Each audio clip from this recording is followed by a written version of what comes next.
Oh, ayan po. 'Yun ang dinayo namin kahapon sa Bulacan para lang magtanim ng, malunggay. Oh, ayan, oh.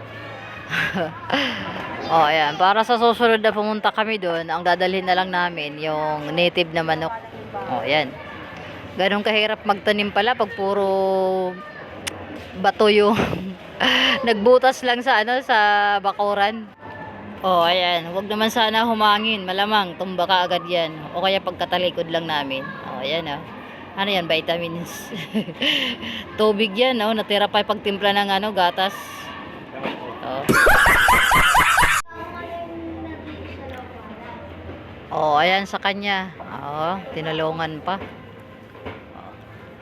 At yung isa naman, avocado daw 'yan, oh. Avocado ba 'yan? Para namang ano 'yan, malaigang. Oh. Oh, ayan. Magtatanim din daw siya ng kamuti. Itatabi niya lang doon sa malunggay. Para pag tumaas yung kamuti, pag nabuhay, doon iikot sa puno ng malunggay.